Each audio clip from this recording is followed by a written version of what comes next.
Thank you, Mr. Chairman. I've served on this committee for more than 25 years and been honored to do so. I've never been through a hearing like our DHS Oversight hearing with Secretary Noem last Tuesday. The Secretary took an oath to tell the truth. Instead, she repeatedly failed to do so. Let me be specific. When I asked her if her DHS department follows court orders, Secretary Noem responded, and I quote, "We follow court orders when they are given to us," close quote. This is demonstrably false. Even the Trump Department of Justice admitted in sworn declaration that ICE has violated over 50 court orders in the state of New Jersey alone. The chief federal district judge in Minnesota, a Republican appointee, found over 200 instances of ICE violating court orders in just the last 2 months. Secretary Noem also denied that DHS has detained U.S. citizens, and we know better. Americans around the country, including in my home state of Illinois, know this is false. One of my constituents, U.S. citizen Diane Figueroa, was detained for hours after federal agents rammed her car and forced her to the ground. During Operation Midway Blitz, my staff documented the arrest and detention of at least 40 U.S. citizens in my state of Illinois alone.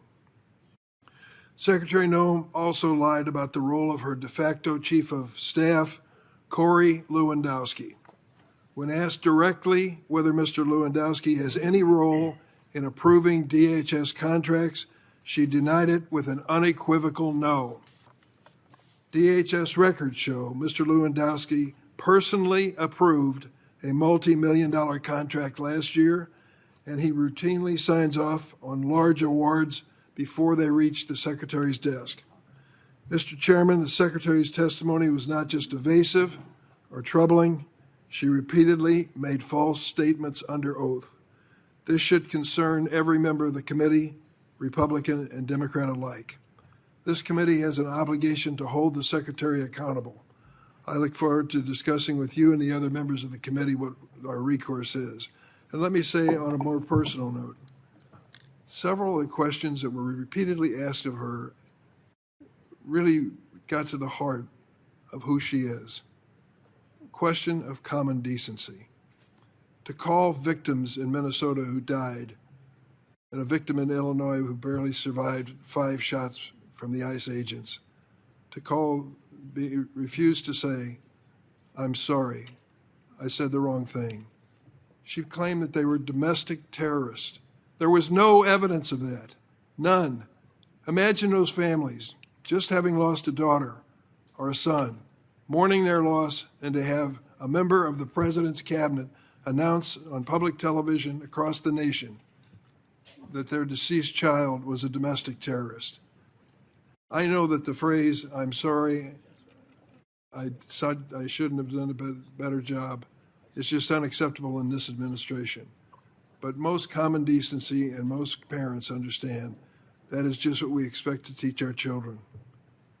We cannot simply sign a blank check for a lawless agency to continue terrorizing America's cities. We cannot ignore Secretary Noem has seriously weakened our capacity to prevent cybersecurity and terrorist attacks. From the first days of the Trump administration, the second administration, we have sounded the alarm. Trump administration officials have gutted our national security and counterterrorism apparatus to support mass deportation, and it leaves America dangerously exposed.